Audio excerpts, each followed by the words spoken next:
সুপ্রিয় শিক্ষার্থী, আসসালামু আলাইকুম। আরিফস একাডেমির পক্ষ থেকে তোমাদেরকে জানাই শুভেচ্ছা। আশা করি তোমরা ভালো আছো এবং সুস্থ আছো। তো আজকে আমি তোমাদের গণিত বইয়ের পৃষ্ঠা নম্বর 113 এর সবগুলো অঙ্কের সমাধান করে দিব, ঠিক আছে? তাহলে চলো শুরু করা যাক। তো প্রথমে আমরা 1 নাম্বারটা, ঠিক আছে? তো 1 নাম্বার বলছে গড় বের করতে হলে উপাত্তগুলোর মানের যোগফলকে ফাঁকা ঘর দিয়েছে দিয়ে ভাগ করতে হয়, ঠিক আছে? তাহলে আমাদের উত্তর হবে উপাত্তের সংখ্যা দিয়ে ভাগ করতে হয়। তাহলে গড় বের করতে হলে উপাত্তগুলোর মানের যোগফলকে উপাত্তের সংখ্যা দিয়ে ভাগ করতে হয়, ঠিক আছে? এরপর দেখো 2 নাম্বার। তো 2 নাম্বার বলছে কি যে পূর্বের যে কোনো কৌশল ব্যবহার করে মানগুলোর গড়। তো আমরা পূর্বে 2টা নিয়ম শিখেছিলাম, যে কোনো একটাতে করলেই হবে, ঠিক আছে?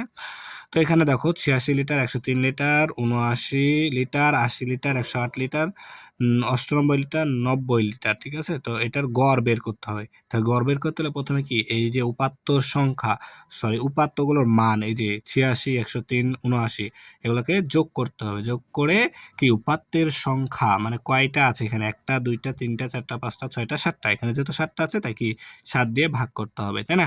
তাহলে প্রথমে আমরা দেখে এই মানগুলো কি যোগ করতে হবে। তাহলে এখানে ফাঁকা ঘরে মানগুলো বসবে 86, 103, 79, তারপরে হচ্ছে 80, তারপরে 108, 98, 90, ঠিক আছে? তাহলে দেখো এগুলো যদি আমরা যোগ করি তাহলে দেখো এখানে আছে 0, এখানে আছে 8, আর এখানে আছে 8, 8 8 16, 16 আর 0 যোগ করলে 16, 16 আর 9 25, 25 আর 3 28, 28 আর 6 34, 34 এর 4 হাতে থাকে 3। তারপরে দেখো এখানে আছে 9, এখানে 9, 18, 18 আর 0 যোগ করলে 18, 18 আর 6 26, 26 আর সাথে 33, 33 আর 0 33, 33 আর 8 তাহলে 33, 33, 34, 35, 36, 37, 38, 39, 40, 41 আসছে, তাই না? তাহলে দেখো 41 তাহলে কত বসবে আমাদেরকে এখানে 41, আর হাতে ছিল আমাদের 3, তাই না? তাহলে 41, 42, 43, 44, 44 এর 4 বসবে, হাতে থাকবে আবার 4, ঠিক আছে? তারপরে এখানে আছে 1, এখানে আছে 1, 2, 2 আর 4 6, তাহলে 644, ঠিক আছে? তাহলে এদের মানগুলোর যোগফল কত? 644। তাহলে এখন গড় বের করতে হলে তাহলে মানের যোগফল, তাহলে এখানে যোগফল বসবে প্রথমে, যোগফল ভাগ উপাত্তের সংখ্যা। উপাত্তের সংখ্যাগুলো আছে কয়টা? 7টা, তাই না? 1টা 2টা 3টা 4টা 5টা 6টা 7টা, তাহলে 7 দ্বারা ভাগ করতে হবে এখন, তাই না? তাহলে দেখো এখন যদি আমরা ভাগ করে দিই তাহলে উত্তরটা চলে আসবে, ঠিক আছে? তাহলে দেখো যদি আমি এখানেই ভাগ করি, ঠিক আছে?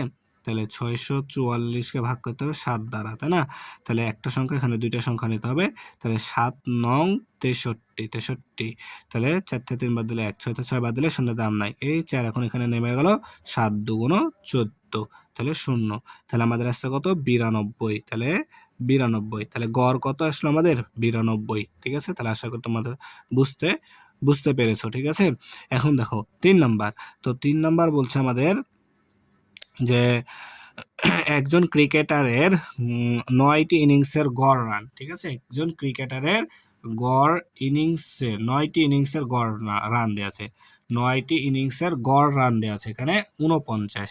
দশম ইনিংসে কত রান করলে 10টি ইনিংসের গড় রান হবে 50, ঠিক আছে? দশম ইনিংসে কত রান করলে 10টি ইনিংসের গড় রান হবে 50।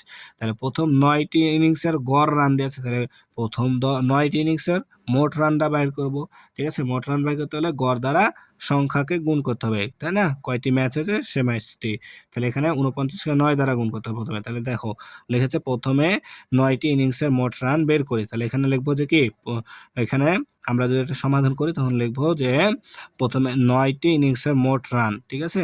যে 9টি ইনিংসের গড় রান দেওয়া আছে, তো লিখবা যে দেওয়া আছে 9টি ইনিংসের গড় রান 49, অতএব 9টি ইনিংসের মোট রান হবে কত? 49 গুণ 9, ঠিক আছে? 49 গুণ 9, তাহলে গুণ করে যদি 9 9 81, 81 1 হাতে থাকে 8, ঠিক আছে? 81 1 হাতে থাকে 8, 4 নং 36, 36 আর 8 44, ঠিক আছে? তাহলে 441, 9টি ইনিংসের মোট রান হচ্ছে 441। তারপর দেখো এখানে দেওয়া আছে 10টি ইনিংসের গড় রান 50 হবে, তাই না? 10টি ইনিংসের গড় রান, এরপর লিখবা যে 10টি ইনিংসের গড় রান 50, অতএব 10টি ইনিংসের মোট রান তাহলে হবে 50, 50 গুণন 10, তাহলে যদি গুণ করি তাহলে 500 রান। তাহলে দেখো 10টি ইনিংসের মোট রান হচ্ছে 500, আর 9টি ইনিংসের মোট রান হচ্ছে 441। এখন যদি এই 500 থেকে 441 বাদ দিই তাহলে দশম ইনিংসে কত রান হবে সেটা বের হয়ে চলে আসবে। তাহলে অতএব দশম ইনিংসের রান হবে 500 বিয়োগ 441। তাহলে বিয়োগ করো, তাহলে দেখো 0 থেকে 1 বাদ দিতে হবে, অর্থাৎ 10 থেকে 1 বাদ দিলে 9 হবে, হাতে থাকবে 1, 1 দিলাম 4 কে, 4 হয়ে গেল 5। তাহলে 10 থেকে 5 বাদ দিলে 5 হবে, হাতে থাকবে 1, ঠিক আছে? 1 দিলাম 4 কে, 4 হলো 5, 5 থেকে 5 বাদ দিলে 0, 0 দাম নাই। তার মানে দশম ইনিংসে আমাদের রান হবে কত? 59 রান, 59 রান, ঠিক আছে? একবারে কিন্তু সহজ এটা একবারে, ঠিক আছে? তাহলে দেখো 4 নাম্বার বলছে জানুয়ারি মাসের 6 দিনের এবং ফেব্রুয়ারি মাসের 5 দিনের দৈনিক সর্বোচ্চ তাপমাত্রা নিচে দেওয়া আছে, ঠিক আছে? নিচে দেওয়া আছে, যে এখানে দেখো ছকে দেওয়া আছে আমাদের 6 দিনের আর এই 5 দিনের, ঠিক আছে? তো বলছে গড় তাপমাত্রা বের করতে হবে। তো প্রথমে আমাদেরকে 6 দিনের মোট তাপমাত্রাটা, জানুয়ারি মাসের মোট তাপমাত্রাটা বের করতে হবে এবং ফেব্রুয়ারি মাসের মোট তাপমাত্রা বের করতে হবে। তাহলে দেখো জানুয়ারি মাসের 6 দিনের মোট তাপমাত্রা এখানে আমাদেরকে যোগ করে নিতে হবে, ঠিক আছে? তাহলে যদি যোগ করি তাহলে দেখো 6 আর 5 এ 11, 11 আর 4 এ 15, 15 আর 0 15, ঠিক আছে? 15 আর 8 এ 23, 23 আর 3 এ 26, 26 এর 6, 26 এর 6, হাতে থাকে 2, ঠিক আছে? এখানে 1, 1 এ 2, 2 2 এ 4, 4 এর 2 এ 6, 6 এর 7, 7 এর 2 এ 9, 9 এর 2 এ 11, তাহলে 116, ঠিক আছে?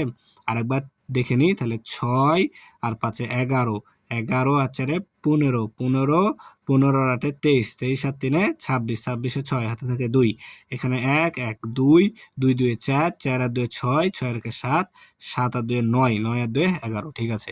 এরপরে ফেব্রুয়ারি মাসের মোট তাপমাত্রাটা বের করে দিই 5 দিনের, ঠিক আছে? তো এখানে দেখো 5 আর 9 14, 14 আর 7 এ 21, 21 আর 4 এ 25, 25 আর 2 এ 27, 27 এর 7, হাতে থাকে 2, 2 2 এ 4, 4 আর 2 এ 6, 6 আর 2 এ 8, 8 আর 2 এ 10 আর 2 এ 12, তাহলে 127। তাহলে দেখো জানুয়ারি মাসের মোট তাপমাত্রা 116 ডিগ্রি সেলসিয়াস এবং ফেব্রুয়ারি মাসের মোট তাপমাত্রা 127 ডিগ্রি সেলসিয়াস। তাহলে এখন এই আমাদের গড় বের করতে হলে কি করতে হবে? এই দুইটা মাসে যোগ করে 2 বা দ্বারা ভাগ করে দিতে হবে, তাই না? উপাত্তের মানের যোগফল ভাগ হচ্ছে উপাত্তের সংখ্যা, আমাদের সূত্র। তাহলে উপাত্তের মান আছে কত? জানুয়ারি মাসে 116, তাই এখানে আমরা লিখবো 116 যোগ 127, ঠিক আছে? তাহলে এখন যদি দুইটা যোগ করি তাহলে 7 আর 6 13, 3, হাতে থাকে 1, 2 আর 3 আর 4, ঠিক আছে? দেখো 2 আর 3 আর হাতে রাখে 4, উপরে 1 আর 2, তাহলে 243, ঠিক আছে? তাহলে উপাত্তের সংখ্যা, উপাত্তের মানের যোগফল 243, তাহলে গড় তাপমাত্রা গড় হবে কত? 243, 243, 243। আর আমাদের উপাত্তর সংখ্যা কত? জানুয়ারি ফেব্রুয়ারি 1 আর 2, তার মানে 2 দ্বারা ভাগ করতে হবে, ঠিক আছে? তাহলে যদি আমরা এটাকে ভাগ করি, এখন দেখো এখানে যদি আমি ভাগ করি যে 243-কে 2 দ্বারা ভাগ করতে হবে, তাই না? 243-কে, তা প্রথমে একবার যাবে 2 কে 2, তাহলে পরে 4, ঠিক আছে? এবার 2 বার যাবে, 2 2 4, এই 3 এখানে চলে আসবে, তাহলে 1 বার যাবে, 2 1 2, এখানে 3 থেকে 2 বাদ দিলে 1, ঠিক আছে? 2 দ্বারা 1 ভাগ যাবে না, তাই এখানে একটা শূন্য নেবো, আর এখানে শূন্য নিলে এখানে একটা দশমিক দিতে হবে, তাই না? তাহলে এবার 2 এর ঘর নামাতে 10 পর্যন্ত, তাহলে 5 দুগুণ 10, 0, 5 দুগুণ 10, 0, ঠিক আছে? তাহলে আমাদের উত্তর আসছে 121.5, 121.5 ডিগ্রি সেলসিয়াস হবে। তাহলে এখানে আমাদের বসবে 121.5, 121.5, ঠিক আছে? তাহলে আশা করি অঙ্কগুলো বোঝাতে পেরেছি। তাহলে আজকে এ পর্যন্তই। ভিডিওটি ভালো লাগলে অবশ্যই লাইক, কমেন্ট, শেয়ার করতে ভুলবেন না এবং পরবর্তী ভিডিও সবার আগে পেতে আমাদের চ্যানেলটি সাবস্ক্রাইব করে রাখো। আল্লাহ হাফেজ, আসসালামু আলাইকুম ওয়া রাহমাতুল্লাহ।